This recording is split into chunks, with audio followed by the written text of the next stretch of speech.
ചേച്ചി, ഇപ്രാവശ്യം ഞാൻ പരീക്ഷകളിൽ ക്ലാസ്സിലെ ഒന്നാമനായി. എന്ത്? നീ ക്ലാസ്സിലെ ഒന്നാമതോ? ഇത് ഞാൻ നിന്റെ റിപ്പോർട്ട് കാർഡ് കണ്ടാൽ മാത്രമേ വിശ്വസിക്കുകയുള്ളൂ. ജോവാൻ, നീ ഒരിക്കലും എന്നെ വിശ്വസിക്കില്ല. നീ എപ്പോഴും ഒരു സംശയിക്കുന്ന തോമസ് ആണ്. ഇതിന്റെ ഒരു പെൺപതിപ്പ്.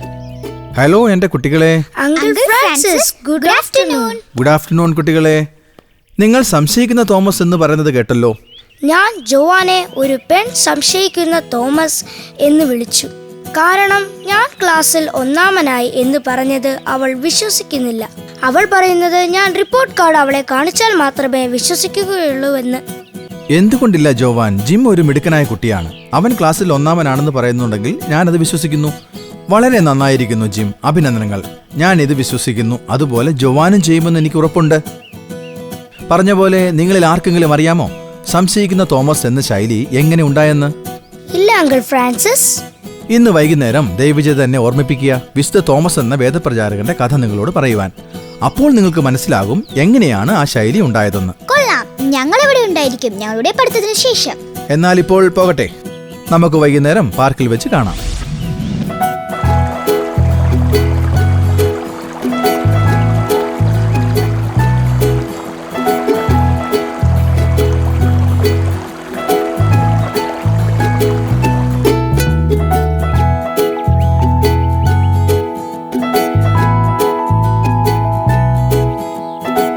എന്നാൽ ഞാൻ എവിടെ തുടങ്ങണം?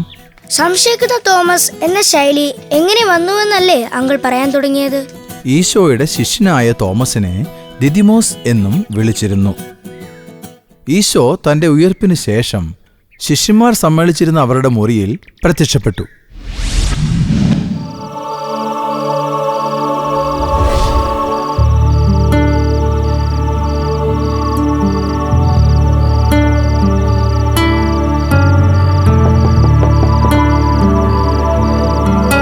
നിർഭാഗ്യവശാൽ തോമസ് അവരുടെ കൂടെ ഇല്ലായിരുന്നു.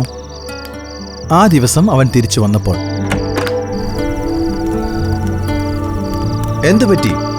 നിങ്ങളെ കണ്ടാൽ നിങ്ങൾ ഒരു ഭൂതത്തിനെ കണ്ടതുപോലെ. ഒരു ഭൂതത്തെയല്ല, മറിച്ച് മാംസവും രക്തവുമുള്ള നമ്മുടെ ഗുരുവിനെയാണ് ഞങ്ങൾ കണ്ടത്. ഗുരുവിനെ കണ്ടെന്നോ?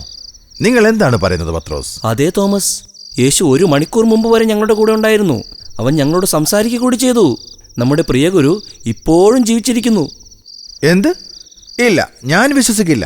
കയ്യിലെ ആണികളുടെ പാടുകൾ കാണാതെയും ആ പാടുകളിലും വശത്തും എന്റെ കൈവിരൽ ഇടാതെയും ഒരു കാരണവശാലും ഞാൻ വിശ്വസിക്കുകയില്ല. ഒരാഴ്ച കഴിഞ്ഞ് ശിഷ്യന്മാരെല്ലാം മുറിക്കകത്തിരിക്കുകയായിരുന്നു. ഈ സമയത്ത് തോമസ് അവരുടെ കൂടെ ഉണ്ടായിരുന്നു.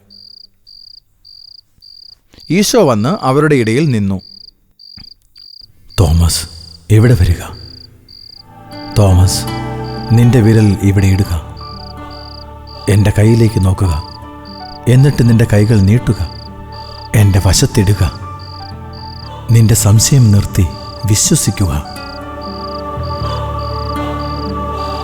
എൻ്റെ കർത്താവേ, എൻ്റെ ദൈവമേ, നീ എന്നോട് ക്ഷമിക്കണമേ. നീ എന്നെ കണ്ടതുകൊണ്ട് വിശ്വസിക്കുന്നു. എന്നെ കാണാതെ വിശ്വസിക്കുന്നവർ എത്രയോ ഭാഗ്യവാന്മാർ. അങ്കിൾ ഫ്രാൻസിസ്, യേശുവിനെ സംശയിച്ചിട്ടും തോമസിനെ വിശുദ്ധനാക്കിയത് എന്തിനാണ്? ദൈവത്തിനു സ്തുതി. തോമസ് സംശയിച്ചതിന്. ഒരുപക്ഷെ ഇത് സംഭവിച്ചത് നമുക്ക് വേണ്ടി ആയിരിക്കണം. എന്തുകൊണ്ടെന്നാൽ നമ്മൾ മനുഷ്യർ കണ്ട് തൊടുക കൂടി ചെയ്താൽ മാത്രം വിശ്വസിക്കുന്നവരാണ്. നമ്മളിൽ പലരും അത്ഭുതപ്പെട്ടിട്ടുണ്ട്, ശിഷ്യന്മാർ ശരിക്കും ഈശോയെ കണ്ടതാണോ അല്ലയോ എന്ന്. അവരുടെ അന്ധമായ വിശ്വാസം അവരെ വിശ്വസിപ്പിച്ചതാണോ എന്ന്. ഇതിനെപ്പറ്റി ചിന്തിച്ചാൽ നിങ്ങൾ ശരിയാണ് അങ്കിൾ ഫ്രാൻസിസ്. ഈ സംഭവത്തിന് ശേഷം തോമസ് ഒരിക്കലും ഈശോയെ സംശയിച്ചിട്ടില്ല. അവൻ സ്പർശിക്കുകയും തീർച്ചയായും സ്പർശിക്കപ്പെടുകയും ചെയ്തു. വളരെ ആവേശത്തോടുകൂടി ദൈവവചനം പ്രഘോഷിക്കുവാൻ അവൻ പോയി. ഈശോ മരിച്ചവരിൽ നിന്ന് ഉയർത്തെഴുന്നേറ്റത് കണ്ടപ്പോൾ അവന്റെ വിശ്വാസം കൂടുതൽ ശക്തമായി. അതുകൊണ്ട് സംശയത്തിന്റെ ശരിയായ പ്രതികരണത്തിന് ആഴമായ വിശ്വാസത്തിലേക്ക് നയിക്കാൻ സാധിക്കും. തോമസ് ഒരു നല്ല ശിഷ്യനായിരുന്നു. ഈശോയെ സേവിക്കുവാൻ എപ്പോഴും ജാഗ്രത കാട്ടിയിരുന്നു. ഈ ജാഗ്രത ലാസർ മരിച്ച സംഭവത്തിൽ കാണാമെന്ന് യോഹന്നാന്റെ സുവിശേഷത്തിലുണ്ട്. ലാസർ മരിച്ചിരിക്കുന്നു. നമുക്ക് അവന്റെ അടുത്തേക്ക് പോകാം.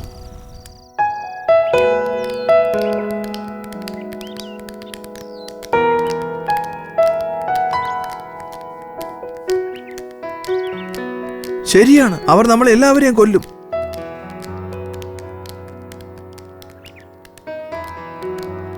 ശാന്തരായിരിക്കുക, നമുക്ക് അവന്റെ കൂടെ പോകാം, ഇനി മരിക്കേണ്ടി വന്നാൽ പോലും.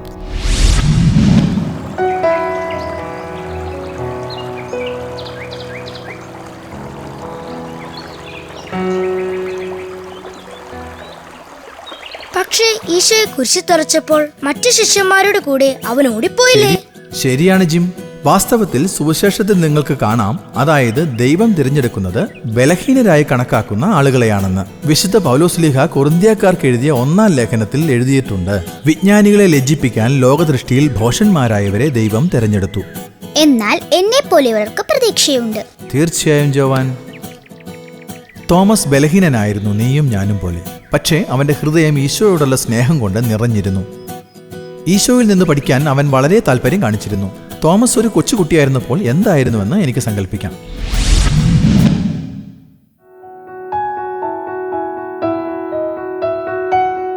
ഗുരു, ദൈവം ശരിക്കും നമ്മളെ അടിമത്തത്തിൽ നിന്ന് സ്വതന്ത്രമാക്കാൻ രക്ഷകനയക്കുമോ? മതി തോമസ്, ഞാൻ നിന്റെ ചോദ്യങ്ങൾ കൊണ്ട് മടുത്തിരിക്കുകയാണ്. നീ സംശയിക്കുകയാണെങ്കിൽ നിനക്ക് ക്ലാസ്സിൽ നിന്ന് പുറത്തു പോകാം. എല്ലാവരും ശാന്തരാകൂ, നമുക്ക് പഠനം തുടരാം.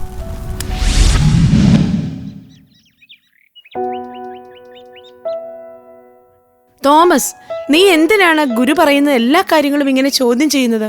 ഞാൻ ഒന്നും സംശയിക്കുന്നില്ല ഹെസ്സിയ. എനിക്ക് വ്യക്തമായി മനസ്സിലാകണമെന്ന് മാത്രം. എനിക്ക് ആഴത്തിലേക്ക് ഇറങ്ങി സത്യം മനസ്സിലാക്കണം. അതിൽ ഞാൻ അഭിമാനം കൊള്ളുന്നു തോമസ്. ഞാൻ എന്തു പറയാനാണ്? തീർച്ചയായും നീ ഞങ്ങളിൽ നിന്നെല്ലാം വ്യത്യസ്തനാണ്. വിശുദ്ധ ലിഖിതം ഞങ്ങൾക്ക് വളരെ വിരസമാണ്, പക്ഷെ നിനക്കത് കൂടുതൽ അറിയണം. എനിക്കറിയില്ല എന്തുകൊണ്ടാണെന്ന്, പക്ഷേ വാഗ്ദാനം ചെയ്ത മിശിഹായിൽ എനിക്ക് ഒത്തിരി താല്പര്യമുണ്ട്. നിന്റെ എല്ലാ സംശയങ്ങളും സ്നേഹത്തോടെയും വാത്സല്യത്തോടെയും വ്യക്തമാക്കി തരുന്ന ഒരാളെ നീ ഒരിക്കൽ കണ്ടുപിടിക്കുമെന്ന് ഞാൻ വിശ്വസിക്കുന്നു. നന്ദിയുണ്ട് ഹെസ്സിയ, എനിക്ക് സാധിക്കുമെന്ന് വിശ്വസിക്കുന്നു. നമ്മുടെ കർത്താവായ ഈശോയിൽ തോമസ് ഒരു ഉത്തമ ഗുരുവിനെ കണ്ടുപിടിച്ചു. ദൈവത്തെക്കുറിച്ച് അറിയാനുള്ള അതിയായ ആഗ്രഹം മനസ്സിലാക്കിയ ഒരാൾ. ബൈബിളിൽ ഇങ്ങനെയൊരു കാര്യം വിവരിക്കുന്നുണ്ട്, അവസാന അത്താഴത്തിന് ശേഷം യേശു തന്റെ ശിഷ്യന്മാരെ സാന്ത്വനിപ്പിക്കുന്നതായിട്ട്.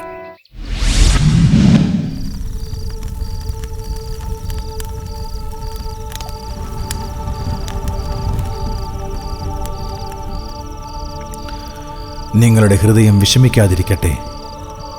നിങ്ങൾ ദൈവത്തിൽ വിശ്വസിക്കുക, എന്നിലും വിശ്വസിക്കുക.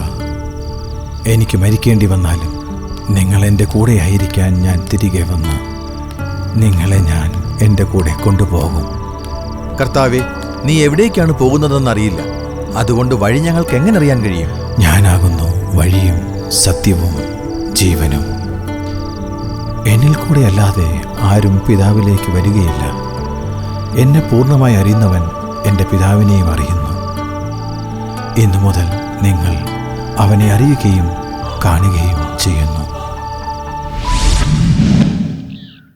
അങ്കിൾ ഫ്രാൻസിസ്, ഈശോയുടെ സ്വർഗാരോഹണത്തിന് ശേഷം തോമസിന് എന്ത് സംഭവിച്ചു?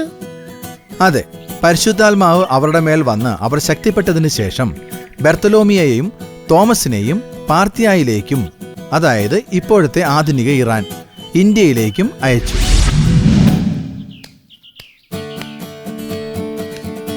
തോമസ് കേരളത്തിലെ കൊടുങ്ങല്ലൂർ എന്ന സ്ഥലത്ത് ഇറങ്ങിയെന്ന് വിശ്വസിക്കപ്പെടുന്നു. അന്ന് അവിടെ യഹൂദ വിശ്വാസികൾ ഉണ്ടായിരുന്നു. 7 പള്ളികൾ അദ്ദേഹം കേരളത്തിൽ സ്ഥാപിച്ചു. കേരളത്തിലെ ക്രൈസ്തവ വിശ്വാസത്തിന്റെ ഉത്ഭവം വിശുദ്ധ തോമസിൽ നിന്നാണെന്ന് പറയപ്പെടുന്നു. അനേകം ദേശവാസികളെ മലബാർ തീരത്തുടനീളം നമുക്ക് കാണാൻ കഴിയും.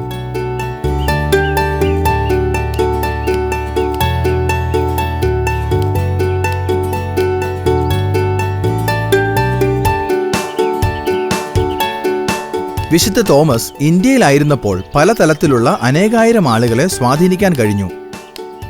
അപ്പസ്തോലന്മാരുടെ ആചാരമനുസരിച്ച് ഗുരുക്കന്മാരെയും പ്രമാണിമാരെയും ആദ്യകാല മലബാർ സഭയുടെ സേവനത്തിനായി തോമസ് നിയമിച്ചുവെന്ന് പറയപ്പെടുന്നു. പിന്നീട് തോമസ് ഇന്ന് മദ്രാസ് എന്നറിയപ്പെടുന്ന കൊറോമണ്ടൽ തീരത്തേക്ക് നീങ്ങുകയും അവിടെ പ്രഘോഷണം നടത്തുകയും ചെയ്തു. അവിടെ അദ്ദേഹം ഒരു നാട്ടുരാജാവിനെയും മറ്റനേകം ആളുകളെയും മതപരിവർത്തനം നടത്തി. അതിനുശേഷം അദ്ദേഹം തെക്കേ ഇന്ത്യയിലുള്ള കുശവംശ രാജാക്കന്മാരുടെ രാജ്യത്ത് ചെന്നു. അവിടുത്തെ രാജാവിന്റെ റാണിയും മകനും മറ്റു ബന്ധുക്കളും ഈശോയിൽ വിശ്വസിക്കുകയും ക്രിസ്ത്യാനികളാകുകയും ചെയ്തു. ഇത് രാജാവിനെ അരിശം കൊള്ളിക്കുകയും തോമസിനെ മരണത്തിന് വിധിക്കുകയും ചെയ്തു. വിശുദ്ധ തോമസിനെ നഗരത്തിന് പുറത്തു കൊണ്ടുപോയി കൊല്ലുവാൻ പടയാളികളോട് രാജാവ് കൽപ്പിച്ചു.